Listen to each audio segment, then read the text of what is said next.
আসসালামু আলাইকুম বন্ধুরা, উইথ মাইশা চ্যানেলে তোমাদের স্বাগতম। বন্ধুরা, আজকে আমরা 4 পৃষ্ঠা পড়ব। বন্ধুরা, আমরা পূর্বে ক্লাসে 3 পৃষ্ঠা আল কাদিরু পর্যন্ত পড়েছিলাম। আজকে আমরা আল বাছিরু থেকে পড়ব। তো এখানে বলেছে আল বাছিরুন। বাছিরুন অর্থ সর্বদ্রষ্টা। মহান আল্লাহর সব কিছু দেখেন। আমরা প্রকাশ্য যা করি তা তিনি দেখেন, গোপনে যা করি তাও তিনি দেখেন। তার সৃষ্টির বাইরে কিছু নেই। এরপর আছে আস-সামিউ। সামিউন অর্থ সর্বশ্রোতা। মহান আল্লাহ সব শোনেন। আমরা প্রকাশ্য যা বলি তা তিনি শোনেন, গোপনে যা বলি তাও তিনি শোনেন। আমরা মনে মনে যা বলি তাও তিনি শোনেন। তার কাছে কোনো কিছু গোপন থাকে না। বন্ধুরা, আমরা সবসময় সত্য কথা বলবো। আল হালিমু। হালিমুন অর্থ অত্যন্ত সহনশীল। দৈনন্দিন জীবনে আমরা অনেক সময় অপরাধ করে থাকি, কিন্তু এর জন্য মহান আল্লাহ আমাদের সঙ্গে সঙ্গে শাস্তি দেন না। তিনি আমাদের অনুতপ্ত হওয়ার জন্য সুযোগ দেন। তিনি নিজের সহনশীল এবং সহনশীলতাকে পছন্দ করেন। অস্থিরতা ও রাগান্বিত হওয়া তিনি পছন্দ করেন না। তাই আমরা সহনশীল হব। আল মালিকুন। মালিকুন অর্থ আল্লাহ অধিপতি। মহান আল্লাহ সব কিছুর মালিক। তিনি আসমান, জমিন, চন্দ্র, সূর্য, গ্রহ, নক্ষত্র, পাহাড় পর্বত সহ বিশ্বজগতের যা কিছু আছে সব কিছুর মালিক। আমাদের ধন সম্পদ ও জীবন মৃত্যুর তিনি মালিক। চিত্র, আলো, বাতাস, নদী, গাছপালা, আসমান, জমিন সবের মহান আল্লাহর দান। আল কারিমুন। কারিমুন অর্থ মহাসম্মানিত। বিশ্বজগতে মহান আল্লাহ সকল সম্মানের অধিকারী। তার মর্যাদা সুমহান। আল গাফুরু। গাফুরুন অর্থ অতিশয় ক্ষমাশীল। আমরা অপরাধ করে অনুতপ্ত হয়ে মহান আল্লাহর কাছে আন্তরিকভাবে ক্ষমা চাইলে তিনি যাকে ইচ্ছা ক্ষমা করেন। আল্লাহ ক্ষমাশীলদের পছন্দ করেন। আসসালামু। সালামুন অর্থ শান্তিদাতা।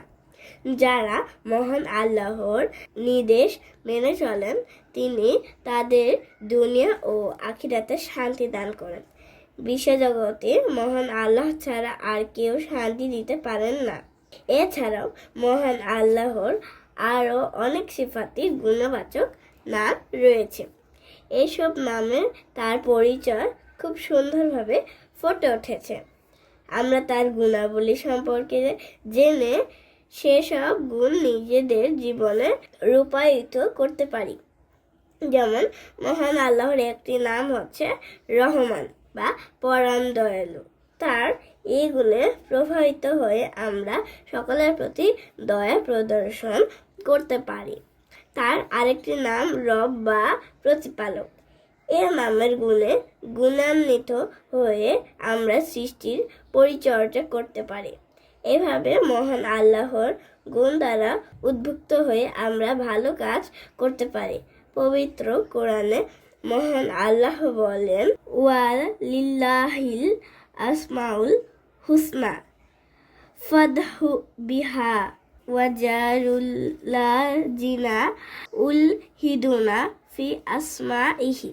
অর্থ, আর আল্লাহর জন্য রয়েছে সুন্দরতম নামসমূহ, সুতরাং তোমরা তাকে সেই সব নামে ডাকো এবং তাদেরকে বর্জন করো যারা তার নামে বিকৃতি ঘটায়। সূরা আল আরাফ আয়াত 180। সুতরাং আমরা মহান আল্লাহকে তার গুণবাচক সুন্দর নামে ডেকে তার প্রতি গভীর ভালোবাসা প্রদর্শন করব। এসব নামে তাকে আমাদের প্রতি তার অসংখ্য অনুগ্রহ সম্পর্কে জেনে তার প্রতি শুকরিয়া কৃতজ্ঞতা প্রকাশ করব। আমাদের ঈমানকে সুদৃঢ় করব। আমরা মহান আল্লাহর গুণবাচক নামসমূহের মাধ্যমে আমাদের প্রতি তার অনুগ্রহ সম্পর্কে জানতে পারি। তিনি আমাদের সৃষ্টি করেছেন এবং আমাদের জন্য আকাশ, বাতাস, পানি, গাছপালা ও খাবার দান করেছেন। তিনি জীবিকা প্রদান করেন, বাসস্থানের ব্যবস্থা করেন। তিনি শান্তি দেন, ক্ষমা করেন এবং মর্যাদা দেন।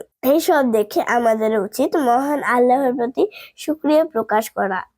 আমরা বিভিন্ন উপায়ে তার নেয়ামতের অনুগ্রহের জন্য শুকরিয়া জানতে পারি, যেমন আন্তরিকভাবে শুকরিয়া আদায় করা, বেশি বেশি ইবাদত করা, আল্লাহর প্রতি আনুগত্য বৃদ্ধি করা, তার দেওয়া নিয়ামত। বন্ধুরা, আজকের মতো এখানেই শেষ করছি। সবাই ভালো থেকো, সুস্থ থেকো। পরবর্তী ভিডিওতে আবার দেখা হবে। আল্লাহ হাফেজ।